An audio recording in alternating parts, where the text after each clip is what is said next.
Hello दोस्तों, GS वाणी में आप सभी का स्वागत है। मैं आपका एजुकेटर शरद चंद्र पांडे। चलिए स्टार्ट करते हैं। आज जैसा कि आप सभी जानते हैं कि हमारे चैनल पे क्रॉनिकल मैगजीन आपको लगभग हर महीने प्रदान कर दी जाती है, हर महीने आप तक पहुंच जाती है। टेलीग्राम पे इसका पीडीएफ मिल जाता है। साथ ही साथ हमारे चैनल पे हिंदी से रिलेटेड कोर्स भी कराए जा रहे हैं, चाहे आप टीजीटी का एग्जाम दे रहे हैं या आरओ का, कहीं भी अगर हिंदी से रिलेटेड क्वेश्चन आते हैं तो वह मोर देन सफिशिएंट होने वाला है। अभी हम रात 10 बजे पीवाईक्यू जो है करते हैं, साथ ही साथ उसमें कुछ नए क्वेश्चन भी शामिल होते हैं। 10,000 प्रश्नों की श्रृंखला शुरू की गई है। आपको सोमवार से शनिवार रात 10 बजे मिलती है वीडियो। साथ ही साथ क्रॉनिकल मैगजीन तो अपलोड होती ही हर महीने की। इसमें कुछ खास-खास ऐसे भी टॉपिक आते हैं कि उनको अलग से कराने का प्रयास किया जाता है। तो आज हम देखेंगे 2023-24 का आर्थिक सर्वे देखेंगे। आर्थिक सर्वे और बजट से आपकी सभी परीक्षाओं में 1 प्रश्न 2 प्रश्न आते ही आते हैं। अगर आप प्रोविंशियल सर्विसेज का दे रहे हैं या फिर आप यूपीएससी का दे रहे हैं या फिर एसएससी बैंकिंग दे रहे हैं, वहाँ भी 1 आध प्रश्न आपसे भेंट हो ही जाएगा। इसी बात को ध्यान में रखते हुए चलिए शुरू करते हैं। सितंबर महीने की क्रॉनिकल से आया हुआ है। सितंबर महीने की क्रॉनिकल भी आ चुकी है। बहुत जल्दी आपके चैनल पे इसे यहाँ अपलोड कर दी जाएगी। अगर आप चैनल पर नए हैं तो सब्सक्राइब कर लेंगे, तो जो भी नई अपडेट्स होंगी आप तक पहुंचती रहेंगी। बेल आइकॉन जरूर दबा लीजिएगा। साथ ही साथ चलिए आप तैयारी कर, तो चलें स्टार्ट करते हैं। यहाँ से देखिए आर्थिक सर्वे प्रारंभ हो रहा है। ये जो बगल में चार्ट दिख रहा है आपको आधा अधूरा है, ये चार्ट अभी हम फुल भी आगे इसको रखे हैं, तो अभी इसके चक्कर में नहीं, केवल डाटा पर ध्यान दीजिएगा क्योंकि यहाँ डाटा से रिलेटेड प्रश्न आपसे पूछे जाते हैं, जो भी यहाँ डेटा दिया गया था। आर्थिक स्थिति की बात करें तो स्थिर बताई जा रही है। आर्थिक समीक्षा में वास्तविक जीडीपी वृद्धि दर वित्त वर्ष 2024-25 में 6.5% से 7% के बीच रहने का अनुमान लगाया गया है। भारत की वास्तविक जीडीपी वृद्धि दर वित्त वर्ष 2024 में 8.2% रही है। आपूर्ति के मोर्चे पर सकल मूल्य वर्धन की वृद्धि दर वित्त वर्ष 2024 में 7.2% 2011-12 के मूल्यों पर रही है और स्थिर मूल्यों पर शुद्ध कर संग्रह वित्त वर्ष 2024 में 19.1% बढ़ गया है। ये दोनों पॉइंट्स आपसे पूछे जाते हैं आपकी परीक्षा में। चालू खाता घाटा, जिसे आप करंट अकाउंट डेफिसिट भी कहते हैं, वित्त वर्ष 2024 के दौरान जीडीपी का 0.7% रहा, जो वित्त वर्ष 2023 के 2% के करंट अकाउंट डेफिसिट से काफी कम है। कुल कर संग्रह का 55% प्रत्यक्ष करों से और शेष 45% अप्रत्यक्ष करों से प्राप्त हुआ है। सरकार 81.4 करोड़ लोगों को मुफ्त अनाज मुहैया कराने में सक्षम रही है। मौद्रिक प्रबंधन और वित्तीय मध्यस्थता के बीच देखते हैं क्या है। मौद्रिक नीति एमपीसी ने वित्त वर्ष 2024 में पॉलिसी रेपो रेट को, मॉनेटरी पॉलिसी ये होती है जिसे आरबीआई द्वारा तय किया जाता है, रेपो रेट को 6.5% पर यथावत रखा गया है। ये प्रश्न भी आपसे repo rate, reverse repo rate, ये आपसे पूछा जाता है, तो इसको जरूर ध्यान रखा करें। अनुसूचित वाणिज्यिक बैंकों को कर्ज वितरण मार्च 2024 के आखिर में 20.2% की वृद्धि के साथ 164.3 लाख करोड़ रुपए रहा। औद्योगिक कर्जों की वृद्धि दर 8.5% रही, जबकि यह 1 साल पहले यह वृद्धि दर 5.2% थी। कीमतें और मुद्रास्फीति की बात करें, वित्त वर्ष 2023 में महंगाई दर 6.6% थी, जो वित्त वर्ष 2024 में बढ़कर 7.5% हो गई। 29 राज्यों केंद्र शासित प्रदेशों में वित्त वर्ष 2024 में महंगाई दर 6% से कम रही। इसके अलावा उच्च महंगाई दर वाले राज्यों में ग्रामीण शहरी महंगाई दर अंतर अधिक रहा। जहां ग्रामीण महंगाई दर शहर महंगाई दर से अधिक रही,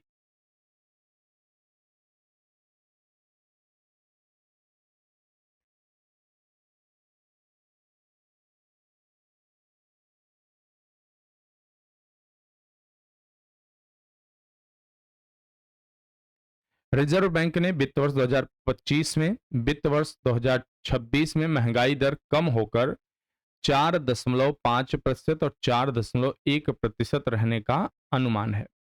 आईएमएफ ने भारत के लिए महंगाई दर को 2024 में 4.6% और 2025 में 4.2% रहने का अनुमान व्यक्त किया है। बाह्य क्षेत्र की बात करेंगे, चौथे क्षेत्र की बात करें, यहाँ ये तीसरा क्षेत्र था। अब चौथे क्षेत्र की अगर हम बात करें, दुनिया के 139 देशों में 139 कंट्रीज में भारत की स्थिति विश्व बैंक के लॉजिस्टिक प्रदर्शन सूचकांक में 6 पायदान बेहतर हुई है।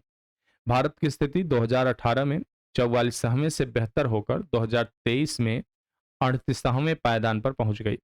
व्यापार आयात में कमी और सेवा निर्यात में वृद्धि ने चालू खाता घाटे में सुधार किया है। किसी भी देश की जो आर्थिक स्थिति का हम अगर देखें बाह्य क्षेत्र के अनुमान लगाते हैं तो यह लगाया जाता है, प्रयास होता है कि जिस देश का निर्यात ज्यादा हो आयात कम हो तो यह बेहतर स्थिति बताता है, जो वित्त वर्ष 2024 में घटकर 0.7% रह गया। वैश्विक वस्तु निर्यात में देश की हिस्सेदारी वित्त वर्ष 2024 में 1.8% रही, जबकि वित्त वर्ष 2016 में वित्त वर्ष 2020 के दौरान यह हिस्सेदारी 1.7% रही। भारत के सेवा निर्यात में 4.9% की वृद्धि दर्ज की गई, जो वित्त वर्ष 2024 में एक 341.1 बिलियन डॉलर रही। इस वृद्धि के कारण मुख्य रूप से आईटी सॉफ्टवेयर तथा अन्य व्यापार सेवाएं थी। भारत वैश्विक स्तर पर विदेशों से सबसे अधिक धन प्रेषण प्राप्त करने वाला देश रहा, जो 2023 में 120 बिलियन डॉलर की सीमा को पार कर गया। भारत का बाहरी ऋण पिछले कुछ वर्षों में स्थिर रहा। मार्च 2030 के अंत में जीडीपी अनुपात में बाहरी ऋण 18.7% था। अब ये वही चार्ट है जो पीछे जो है आपने देखा था, आधा कटा हुआ था, यहाँ कंप्लीट दिखाया जा रहा है। आप इस चार्ट के माध्यम से देख सकते हैं कि किस प्रकार से किस क्षेत्र में क्या ग्रोथ देखी जा रही है। ठीक है, जीडीपी वृद्धि दर यहाँ दिखाया जा रहा है, 2021-22 में क्या थी, 2022-23 में क्या रही, और 2023-24 में क्या, और 2024-25 में क्या रहने की उम्मीद है। आप देख सकते हैं 9.7 जो है कोविड के बाद जस्ट जीडीपी ने उछाल मारा था। ठीक है, अचानक जीडीपी इधर जा रही थी, उसके बाद अचानक बूस्ट लिया था जीडीपी ने, तब 9.7 पहुंची थी। 2022-23 में चूंकि सारी अर्थव्यवस्थाएं लगभग ठप पड़ गई थी, उसके बाद अचानक सब में बूस्ट आया था कोविड की वजह से।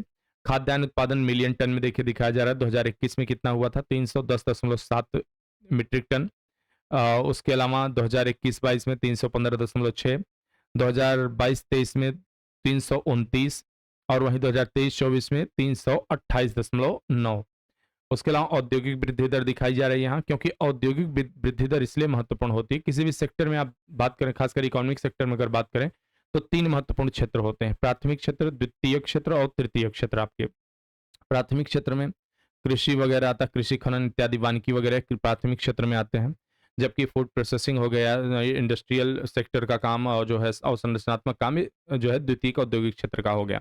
तो और जो सेवा बैंकिंग परिवहन हो गया, ये सारे सेवा क्षेत्र के तृतीय क्षेत्र में आते हैं। तो जब हम औद्योगिक क्षेत्र की बात करते हैं तो एक ऐसा क्षेत्र होता है जिसमें रोजगार की अपार संभावनाएं होती हैं। अब बहुत ज्यादा संभावना होती है किसमें रोज, लेकिन अगर हम प्राथमिक और तृतीय क्षेत्र की बात करें, तृतीय क्षेत्र की बात करें, तो इसमें रोजगार की संभावना बहुत कम होती है। तो ज्यादातर जो सरकारें होती हैं उनका प्रयास रहता है कि द्वितीय क्षेत्र पर ज्यादा काम किया जाए और द्वितीय क्षेत्र को बूस्ट देने का प्रयास किया जाए।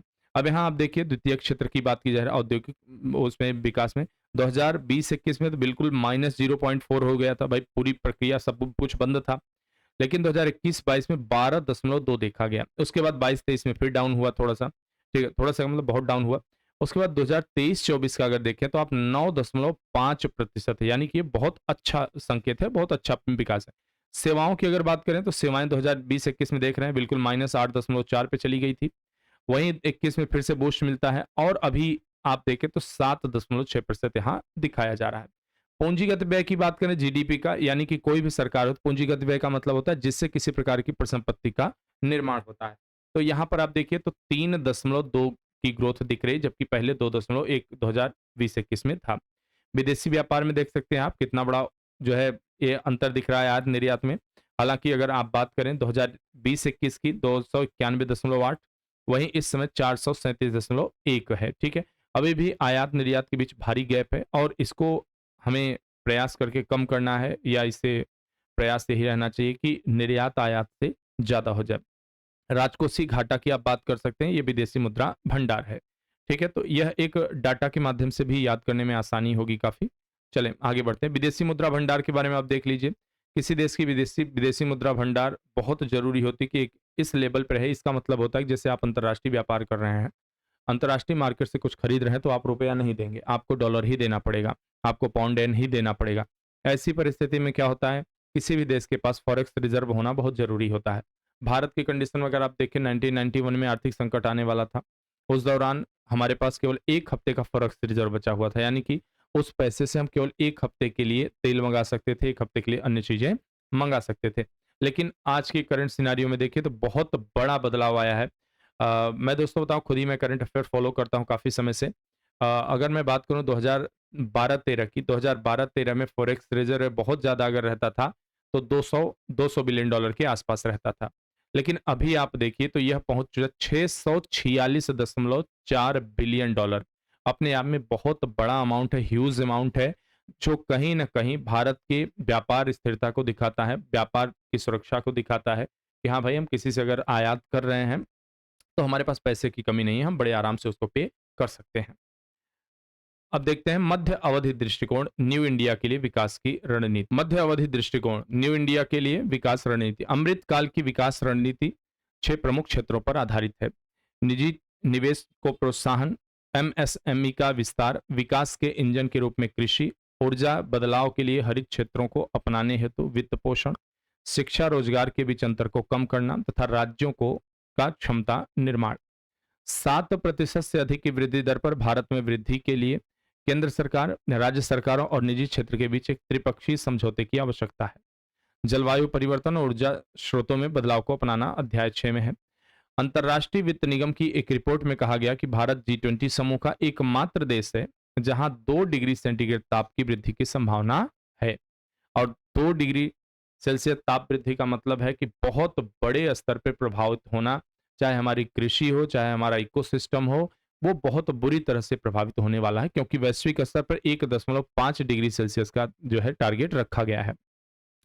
31 मई 2024 तक स्थापित विद्युत उत्पादन क्षमता में गैर जीवाश्म स्रोतों की हिस्सेदारी 45.4 हो गई है। इसके अलावा देश ने अपने जीडीपी की उत्सर्जन तीव्रता को कम किया है। इसमें 2005 के स्तर पर 2019 में 33% की कमी आई है। भारत की जीडीपी 2005 से 2019 के बीच लगभग 7% की चक्रवृद्धि वार्षिक वृद्धि दर के साथ बढ़ी है, जबकि उत्सर्जन की वृद्धि 4% के CHGR से बढ़ा है। सरकार ने कई स्वच्छ कोयला पहलों की शुरुआत की, जिसमें कोयला गैसीकरण मिशन भी शामिल है।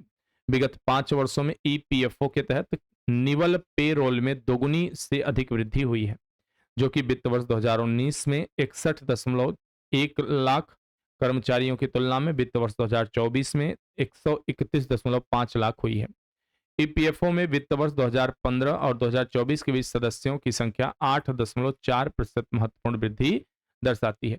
ईपीएफओ उन व्यक्तियों का खोला जाता है जिन्होंने किसी न किसी प्रकार के सरकारी उपक्रम में हिस्सेदारी ली है या कहीं न कहीं निगमित क्षेत्र में उन्होंने नौकरी ली है। तो ऐसे लोग जब जुड़ते हैं तो सरकार के पास एक आंकड़ा आता है संगठित क्षेत्र में कितने व्यक्तियों को नौकरी दी गई है। तो यह आंकड़ा वही दिखा रहा है जो यह कहा जाता है कभी-कभी कि भाई रोजगार नहीं मिल रहा, रोजगार नहीं मिल रहा। तो ये आंकड़े कहीं न कहीं उस पक्ष में जाते हैं कि रोजगार मिल रहा है, तभी जाके अकाउंट खुलवाए जा रहे हैं। क्योंकि जिस व्यक्ति को नौकरी मिलती है उसी के द्वारा अकाउंट खोले जाते हैं, खुलवाए जाते हैं। गिग कार्यबल का 2029-30 तक बढ़कर 2.35 करोड़ होने का अनुमान है। भारतीय अर्थव्यवस्था को गैर कृषि क्षेत्र में 2030 तक प्रति वर्ष लगभग 78.5 लाख नौकरी उत्पन्न करने की आवश्यकता है, जिससे श्रम शक्ति में वृद्धि की जा सके। सकल घरेलू उत्पाद के 2% के बराबर प्रत्यक्ष सार्वजनिक निवेश में 11 मिलियन रोजगार सृजन करने की संभावना है, जिसमें लगभग 70% महिलाओं को प्राप्त होंगे। 51 मिलियन टन तेल के बराबर कुल वार्षिक ऊर्जा बचत सालाना 1,94,320 करोड़ रुपए की बचत के समान है। इससे करीब 306 मिलियन टन उत्सर्जन में कमी आएगी। सरकार ने जनवरी फरवरी 2023 में 16,000 करोड़ रुपए और उसके बाद अक्टूबर दिसंबर 2023 में 20,000 करोड़ रुपए के सॉवरेन हरित बांड जारी किया है। ये एक्यूरेट अमाउंट याद रखिएगा, ये जो डाटा है आप देख रहे फिगर ना, ये एक्यूरेट याद रखिए क्योंकि ये प्रश्न आपसे डायरेक्टली ऐसे ही पूछे जाएंगे। अध्याय 7 की बात करें, सामाजिक क्षेत्र के लिए सरकार ने क्या किया। वित्त वर्ष 2018 और वित्त वर्ष 2024 के बीच में बाजार मूल्य आधारित जीडीपी करीब 9.5% की संचित वार्षिक वृद्धि दर के साथ बढ़ी है, जबकि कल्याणकारी योजनाओं पर खर्च 12.8% संचित वार्षिक वृद्धि दर के साथ बढ़ा है। असमानता का संकेतक गिनी कोएफिशिएंट देश के ग्रामीण क्षेत्र के मामले में 0.283 से घटकर 0.266 और शहरी क्षेत्र के मामले में 0.36 से 0.314 पर आ गए। 34.7 करोड़ से अधिक आयुष्मान भारत कार्ड बनाए गए। योजना के तहत अस्पतालों में भर्ती 7.37 करोड़ मरीजों को कवर किया गया। बच्चों की शुरुआती शिक्षा के पोषण भी पढ़ाई भी कार्यक्रम का उद्देश्य। आंगनवाड़ी केंद्रों में विश्व का सबसे बड़ा सार्वभौमिक उच्च गुणवत्ता युक्त प्री स्कूल नेटवर्क विकसित करना। उच्च शिक्षा में सभी वर्गों की महिलाओं के दाखिले में वृद्धि हुई। साथ ही एससी, एसटी और ओबीसी जैसे पिछड़े वर्गों की संख्या बढ़ने से वित्त वर्ष 2015 से 31.6% वृद्धि दर की गई। पीएम आवास ग्रामीण के तहत पिछले 9 साल में 10 जुलाई 2024 की स्थिति के अनुसार गरीबों के लिए 2.63 करोड़ आवासों का निर्माण किया गया। ग्रामीण सड़क योजना के तहत वर्ष 2014-15 से 10 जुलाई 2024 की स्थिति के अनुसार 15.14 लाख करोड़ मीटर सड़क निर्माण माफ करिए 15.14 लाख किलोमीटर सड़क निर्माण कार्य पूरा किया गया है।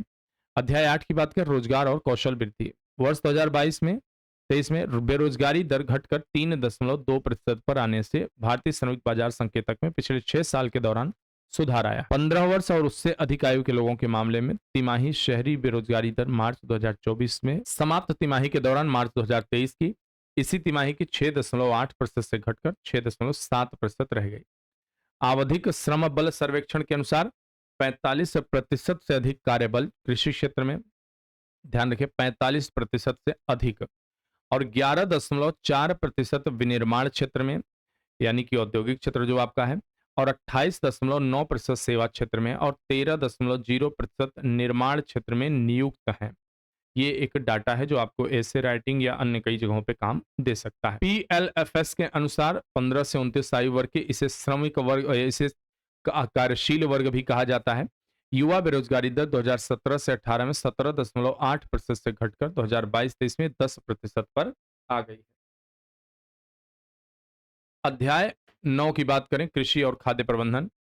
कृषि और संबद्ध क्षेत्र ने पिछले 5 वर्षों में स्थिर मूल्यों पर 4.18% की औसत वार्षिक वृद्धि दर दर्ज की।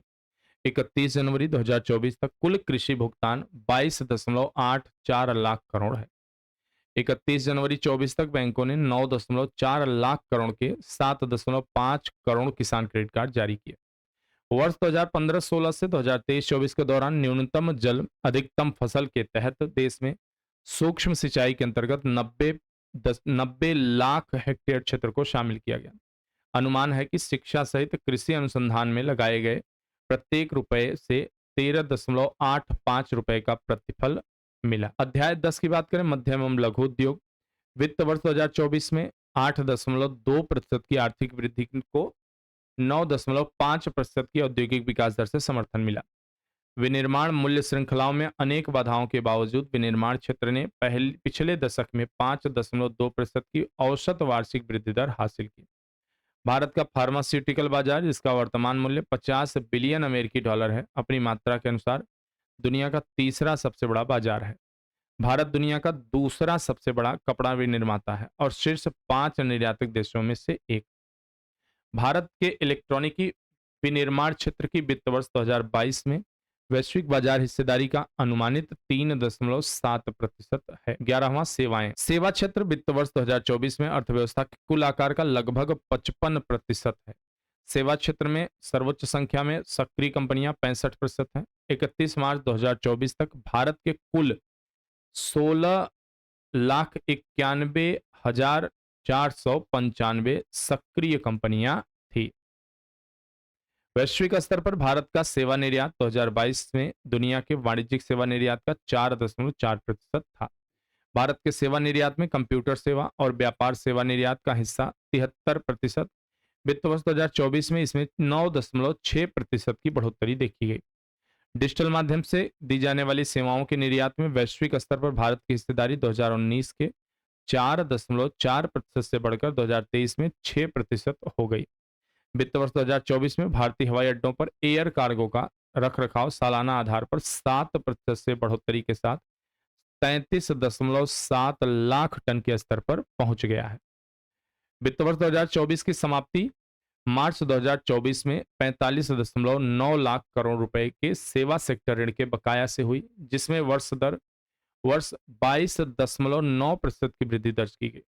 पर्यटन उद्योग में वर्ष दर वर्ष 43.5% की वृद्धि दर्ज करते हुए 2023 में 92 लाख विदेशी पर्यटकों का आगमन हुआ। भारत के वाणिज्य उद्योग में 2030 तक 350 अमेरिकी डॉलर पार कर जाने की उम्मीद है। यह रहा सेवा क्षेत्र का ग्राफ, आप देख सकते हैं। ठीक है, ये जो माइनस में गया था 8.4, और यहाँ आप देख सकते हैं एक ट्रेंड दिख रहा है इस समय 7.6 2023-24 में। हालांकि स्टार्ट है, रनिंग है। ठीक है, और ये पूछा जा सकता है, कभी हो सकता है ट्रेंड दिखाया जा रहा है, हो सकता है आपसे कोविड का ही पूछ लें। ठीक है, कि एक क्रम क्या था बताएं। ठीक है, आप देख सकते हैं 21 में इतना था और 22 में बढ़ा है, 22-23 में, फिर 23 में ये हाल है। ठीक है, चलिए अवसंरचना की बात करें। राष्ट्रीय राजमार्ग के निर्माण की औसत रफ्तार वित्त वर्ष 2014 में 11.7 किलोमीटर प्रतिदिन थी। इस सबको काउंट करिएगा, क्योंकि आपको ऐसे राइटिंग में या जब आप लिखेंगे तो ये कहीं ना कहीं आप जैसे तकनीकी के पक्ष में लिखेंगे या विदेशी इन्वेस्टर्स के पक्ष में लिखेंगे या सरकार की एफिशिएंसी पे लिखेंगे किसी तरह की चीजें या बोलेंगे, तो ये सब फैक्ट्स आपको काम दें। करीब 3 गुना बढ़कर वित्त वर्ष 2024 तक प्रतिदिन 34 किलोमीटर सड़क का निर्माण किया जा रहा है। रेल संबंधी पूंजीगत व्यय पिछले 5 वर्षों में नई लाइनों के निर्माण, गेज लाइनों में परिवर्तन, लाइनों के दोहरीकरण में निवेश के साथ 77% बढ़ गया।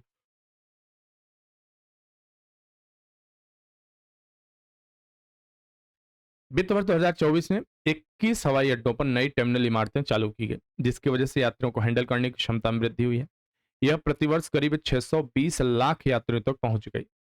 भारत का दर्जा विश्व बैंक लॉजिस्टिक कार्य निष्पादन सूचकांक की अंतर्राष्ट्रीय शिपमेंट कैटेगरी में 2014 में 44वें स्थान से 2023 में 22वें स्थान पर आ गया। भारत में स्वच्छ ऊर्जा क्षेत्र में 2014 और 2023 के बीच 8.5 लाख करोड़ 102.4 अरब अमेरिकी डॉलर का निवेश हुआ है। अध्याय 13 की बात कर लें, जलवायु परिवर्तन और भारत। कई पीढ़ियों वाले पारंपरिक परिवारों को बढ़ावा देने से सतत आवास की प्रथाओं का मार्ग प्रशस्त होगा। मिशन लाइफ अत्यधिक खपत की तुलना में सावधानी के साथ खपत को बढ़ावा देता है। अत्यधिक खपत वैश्विक स्तर पर जलवायु परिवर्तन की समस्या की जड़ है।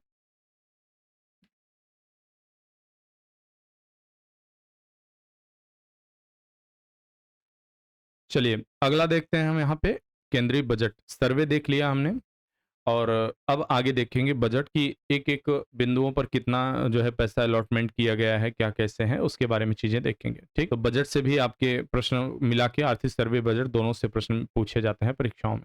चलिए शुरू करते हैं केंद्रीय बजट। अगर आप कोई स्टेट का एग्जाम दे रहे हैं तो केंद्रीय बजट और स्टेट दोनों से प्रश्न आपके पूछे जाते हैं। ठीक, तो दोनों को आपको तैयार करना पड़ेगा। बजट अनुमान 2024-25 ऋण को छोड़कर कुल प्राप्तियां 32.07 लाख करोड़ रुपए है, जबकि कुल व्यय 48.21 लाख करोड़ रुपए का है।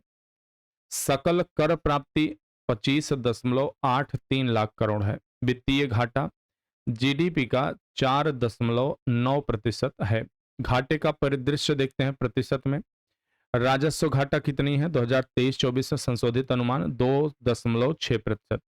2025-24 में कितना रहने का अनुमान है 1.8%। प्रभावी राजस्व घाटा 1.6% 2023-24 में, जबकि 2024-25 में 0.6%। राजकोषीय घाटा 2023-24 में संशोधित अनुमान 5.6%, जबकि 2024-25 में बजट अनुमान 4.9%। प्राथमिक घाटा 2%, जबकि 2024-25 में बजट घाटा अनुमान 1.4%। ये प्रमुख आंकड़े हैं। वास्तविक प्राप्तियां 2023-24, बजट अनुमान 2023-24 और 2023-24 संशोधित अनुमान और बजट अनुमान दोनों। संशोधित अनुमान और बजट अनुमान दोनों पूछा जा सकता है, इसलिए दोनों के बारे में थोड़ी सी जानकारी रखनी पड़ेगी। जैसे राजस्व प्राप्तियां कितने की हुई, आप एक आंकड़ा यहां देख सकते हैं, आप चाहें तो स्क्रीनशॉट ले सकते हैं, क्योंकि ये सारे फिगर आपसे पूछे जा सकते हैं। कोई भी फिगर उठा के, मान लीजिए राजस्व घाटा पूछ लिए कि राजस्व घाटा कितना है, मान लीजिए प्राथमिक घाटा पूछ लिए, राजकोषीय घाटा पूछ लिए, या पूंजीगत प्राप्तियां पूछ लिए, ये सारी चीजें। रोजगार और कौशल पर प्रधानमंत्री की 5 योजनाएं। योजना ए पहली बार रोजगार पाने वाले कर्मचारियों के लिए। योजना बी, विनिर्माण में रोजगार सृजन, कर्मचारी और नियोक्ता दोनों को सीधे विनिर्दिष्ट स्केल पर प्रोत्साहन राशि उपलब्ध कराना।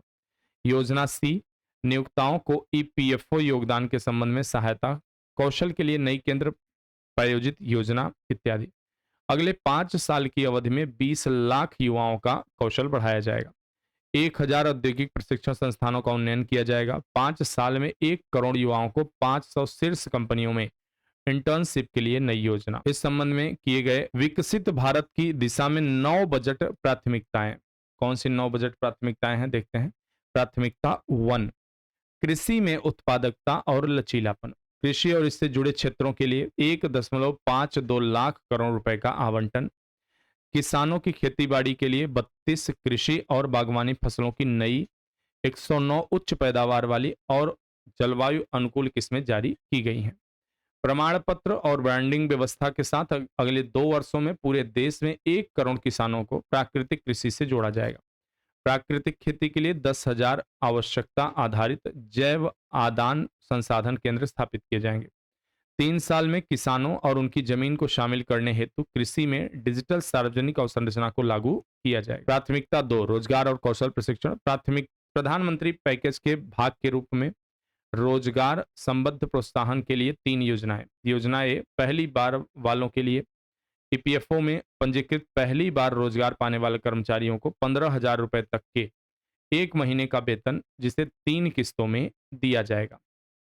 योजना बी, विनिर्माण में रोजगार सृजन, कर्मचारी और नियोक्ता दोनों को सीधे विनिर्दिष्ट स्केल पर प्रोत्साहन राशि उपलब्ध कराना है, जो नौकरी के पहले 4 साल में दोनों ईपीएफओ का योगदान पर निर्भर हैं। ठीक है। योजना सी, नियोक्ताओं को मदद।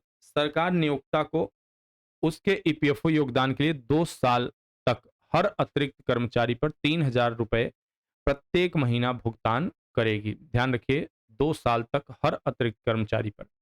कार्यबल में महिलाओं की भागीदारी बढ़ाने के लिए औद्योगिक सहयोग से महिला छात्रावास और क्रेचों की स्थापना। महिला केंद्रित कौशल प्रशिक्षण कार्यक्रमों का आयोजन। महिला स्वयं सहायता समूह उद्यम को बाजार तक पहुंच को बढ़ाना। कौशल विकास की बात करें, प्रधानमंत्री के पैकेज के तहत 5 साल की अवधि में 20 लाख युवाओं के कौशल विकास के लिए केंद्र प्रायोजित नई योजनाएं। 7.5 लाख रुपए तक के ऋण की सुविधा उपलब्ध कराने के लिए मॉडल कौशल ऋण योजना।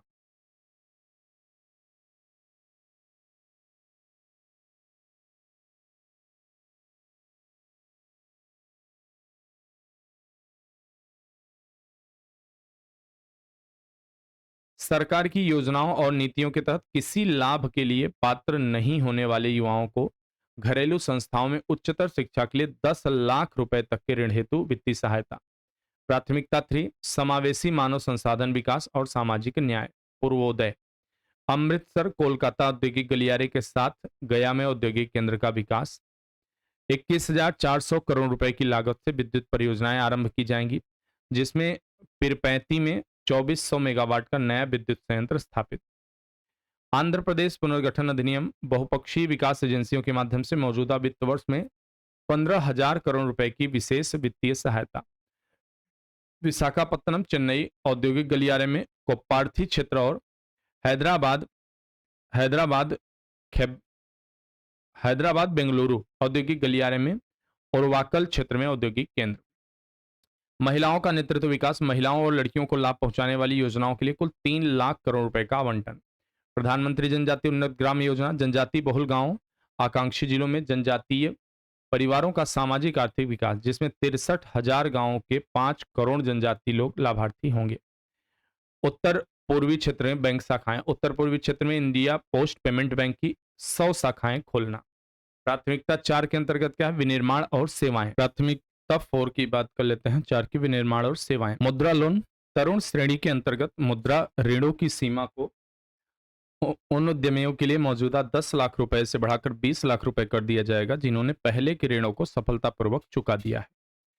ट्रेड्स में अनिवार्य रूप से शामिल होने के लिए और अधिक संभावना, खरीदारों को ट्रेड्स प्लेटफॉर्म पर अनिवार्य रूप से शामिल करने के लिए कारोबार की सीमा को 500 करोड़ रुपए से घटाकर 250 करोड़ रुपए कर दिया।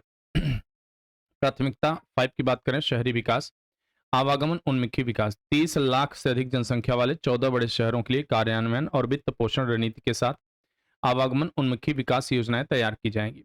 शहरी आवास की बात करें, प्रधानमंत्री आवास शहरी योजना 2.0 के अंतर्गत 2.2 लाख करोड़ रुपए की केंद्रीय सहायता सहित 10 लाख करोड़ रुपए के निवेश से अगले 5 वर्ष में 1 करोड़ शहरी गरीब और मध्यम वर्ग के परिवारों की आवास जरूरतों का समाधान किया जाएगा। अब देखते हैं स्ट्रीट मार्केट के बारे में क्या निर्णय लिया गया है सरकार के द्वारा। अगले 5 वर्षों में प्रत्येक वर्ष चुनिंदा शहरों में 100 साप्ताहिक हाट और स्ट्रीट फूड हब के विकास में सहायता के लिए नई योजना।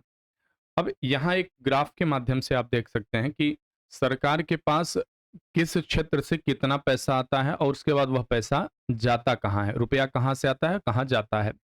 तो आप देखिए, इसमें यह भी प्रश्न कभी कभी पूछता है कि सबसे बड़ा मद कौन सा है।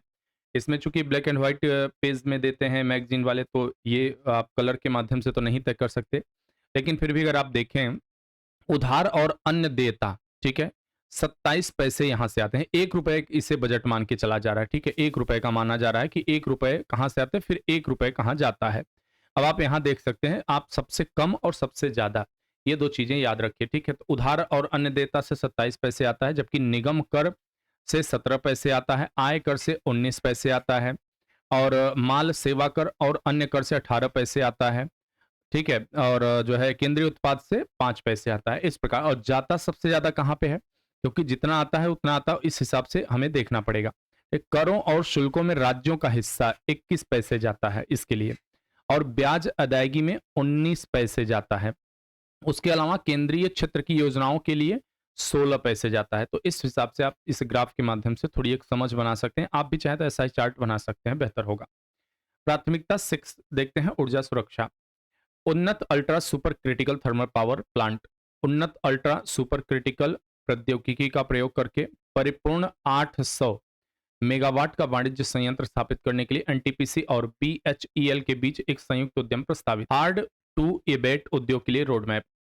हार्ड टू एबेट उद्योग को वर्तमान में परफॉर्म, अचीव एंड ट्रेड पद्धति से इंडियन कार्बन मार्केट पद्धति में परिवर्तित करने के लिए उपयुक्त विनिमय।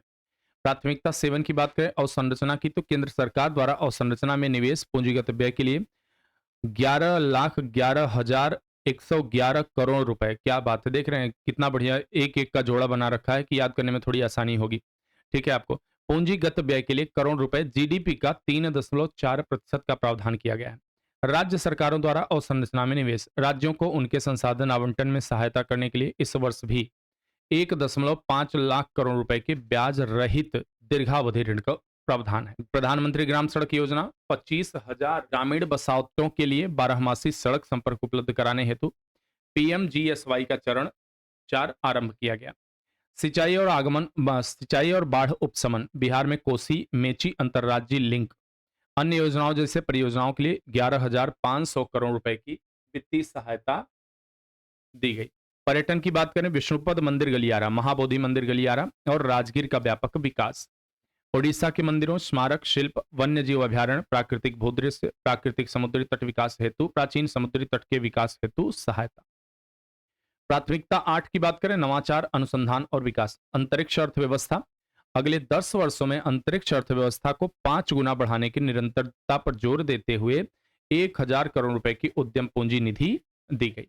प्राथमिकता 9 में बात करें, अगली पीढ़ी के सुधार, ग्रामीण भूमि संबंधी कार्य। सभी भूखंडों के लिए अनन्य भूखंड पहचान संख्या, जैसे आपकी होती है आधार कार्ड संख्या होती है यूआईडी नंबर, वैसे यहाँ यूएलपीआईएन नंबर होगा, अथवा भू आधार। संवर्गीय मानचित्रों का डिजिटलीकरण किया जाएगा। वर्तमान स्वामित्व के अनुसार मानचित्र उप प्रभागों का सर्वेक्षण, भू रजिस्ट्री की स्थापना और कृषक रजिस्ट्री से जोड़ना। एनपीएस वात्सल्य। नाबालिगों के लिए माता पिता और अभिभावकों द्वारा योगदान हेतु एक योजना के रूप में एनपीएस वात्सल्य। अप्रत्यक्ष करों की बात की जाए, क्षेत्र विशेष के लिए सीमा शुल्क के प्रस्ताव। औषधियों एवं चिकित्सा उपकरण। कैंसर की 3 दवाइयां, ट्रेस्टुजुमाब, डिरुक्सटिकेन और आरसीमर्टिनब और डुरवालुमैब को सीमा शुल्क से पूरी तरह छूट दे दी गई, क्योंकि इसकी वजह से इनके प्राइस वैसे ही ज्यादा रहते हैं, इसकी वजह से इनके प्राइस और बढ़ जाते थे, तो इसलिए इस व्यवस्था की गई। मोबाइल फोन संबंधित पुर्जे। Mobile phone, mobile printed circuit board assembly, mobile charger पर मूलभूत सीमा शुल्क को घटाकर 15% कर दिया गया है। कीमती धातु सोना चांदी पर सीमा शुल्क घटाकर 6% किया गया है और प्लेटिनम पर 6.4%। अन्य धातुओं की बात करें, लोहा निकल ब्लिस्टर्ड तांबे पर मूलभूत सीमा शुल्क हटाया गया। लौह स्क्रैप और निकल कैथोड पर मूल सीमा शुल्क हटाया गया। तांबा स्क्रैप पर 2.5% रियायती मूलभूत सीमा शुल्क है।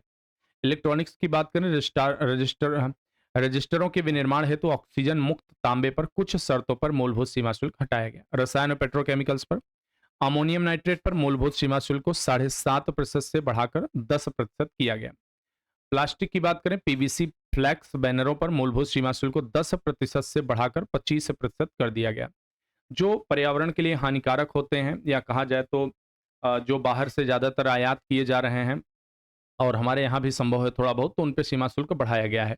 दूर संचार उपकरण, विनिर्दिष्ट दूर संचार उपकरण के पीसीबीए पर बीसीडी को 10% से बढ़ाकर 15% का प्रस्ताव है। व्यापार सुविधा, घरेलू विमानन, नाव, जलयान के एमआरओ उद्योग को बढ़ावा देने के उद्देश्य से मरम्मत के लिए आयात की गई वस्तुओं के निर्यात के लिए समयावधि को 6 महीनों से बढ़ाकर 1 वर्ष करने की प्रस्ताव। वारंटी वाली वस्तुओं को मरम्मत करने के लिए पुनः आयात करने की समय सीमा को 3 वर्ष से बढ़ाकर 5 वर्ष करने का प्रस्ताव। महत्वपूर्ण खनिज, 25 महत्वपूर्ण खनिजों की सीमा शुल्क से पूरी तरह छूट। 2 महत्वपूर्ण खनिजों पर बीसीडी को कम करने का प्रस्ताव। प्रत्यक्ष कर की बात करेंगे, धर्मार्थ संस्थाओं टीडीएस का सरलीकरण। धर्मार्थ संस्थाओं के लिए कर में छूट की 2 व्यवस्थाओं को मिलाकर एक करने का प्रस्ताव। विभिन्न भुगतानों पर 5% टीडीएस दर को घटाकर 2% टीडीएस दर कर दिया गया। म्यूचुअल फंडों यूटीआई द्वारा यूनिटों की पुनः खरीद पर 20% टीडीएस दर को समाप्त करने का प्रस्ताव। ई कॉमर्स ऑपरेटरों पर टीडीएस दर को 1% से घटाकर 0.1% करने का प्रस्ताव। टीडीएस के भुगतान में विलंब को टीडीएस के लिए विवरणी फाइल करने की नियत तारीख तक डीक्रिमिनलाइज करने का प्रस्ताव। पुनः निर्धारण का सरलीकरण, किसी कर निर्धारण वर्ष के समाप्त होने के 3 से 5 वर्षों के बाद किसी कर निर्धारण को नए सिरे से केवल तभी खोला जा सकेगा जब कर से छूट प्राप्त आय 50 लाख या उससे अधिक हो। सर्च मामलों में समय सीमा को 10 वर्षों की मौजूदा समय सीमा के स्थान पर सर्च के वर्ष से पहले 6 वर्ष की समय सीमा करने का प्रस्ताव। कैपिटल गेन का सरलीकरण और युक्तिकरण, कुछ वित्तीय परिसंपत्तियों के संबंध में लघु अवधि के लाभ पर 20% कर लगेगा। सभी वित्तीय गैर वित्तीय परिसंपत्तियों पर दीर्घ अवधि के लाभों पर 12.5% की दर से कर लगेगा। परिसंपत्तियों पर कैपिटल गेन के छूट की सीमा बढ़ाकर 1.25 लाख प्रतिवर्ष करने का प्रस्ताव। रोजगार और निवेश, स्टार्टअप इकोसिस्टम को प्रोत्साहित करने के लिए सभी वर्गों निवेशकों के लिए एंजल टैक्स को समाप्त करने का प्रस्ताव। भारत में क्रूज पर्यटन को प्रोत्साहित करने के लिए घरेलू क्रूज का संचालन करने वाली विदेशी शिपिंग कंपनियों के लिए कर व्यवस्था को सरल करने का प्रस्ताव। देश में अपरिष्कृत हीरा बेचने वाली विदेशी खनन कंपनियों के लिए सेफ हार्बर दरों का प्रावधान। विदेशी कंपनियों पर कारपोरेट कर दर को 40% से घटाकर 35% करने का प्रस्ताव। कर आधार का विस्तार, फ्यूचर्स ऑप्शंस के विकल्पों पर सिक्योरिटी ट्रांजैक्शन टैक्स को बढ़ाकर क्रमशः 0.2% और 0.1% करने का प्रस्ताव। कर आधार जब बढ़ता है तो उससे क्या होता है कि जो करदाता होते हैं उनकी संख्या बढ़ती है, तो इस हिसाब से अमाउंट भी बढ़ता है। प्राप्तकर्ता के द्वारा शेयरों की पुनः खरीद पर प्राप्त आयकर लगेगा। सामाजिक सुरक्षा लाभ, एनपीएस में नियोजनकर्ताओं द्वारा किए जा रहे योगदान को कर्मचारी के वेतन से 10% से बढ़ाकर 14% करने का प्रस्ताव है। 20 लाख रुपए तक की चल परिसंपत्तियों की सूचना न देने को गैर दांडिक बनाने का प्रावधान है। वित्त विधेयक के अन्य प्रमुख प्रस्ताव 2% के इक्वलाइजेशन लेवी को वापस। यही इतना ही दिया हुआ है। आपके क्रॉनिकल में जो दिया गया है बजट और सर्वे का, ये कंप्लीट हुआ। अच्छा, इसमें ध्यान रखिए, कर आधार का विस्तार और सामाजिक सुरक्षा के संदर्भ में कुछ संशोधन किए जा रहे हैं, तो इन पे जरूर नजर रखिएगा कि ये क्या अपडेट नए किए गए हैं। इससे रिलेटेड प्रश्न आपसे 100% बनेगा ही बनेगा। तो चलिए मिलते हैं आपसे सितंबर वाली मैगजीन लेके बहुत जल्दी, और तब तक आप सब इसको देखते रहिए, शेयर करते रहिए। अगर पसंद आए कि हाँ लाभकारी है, फायदा मिल रहा है, तो शेयर भी कर दिया करिए दोस्तों में, और सब्सक्राइब करके बेल आइकन जरूर दबा लिए, जिससे आपको नोटिफिकेशन भी मिलता रहेगा। Thank you so much.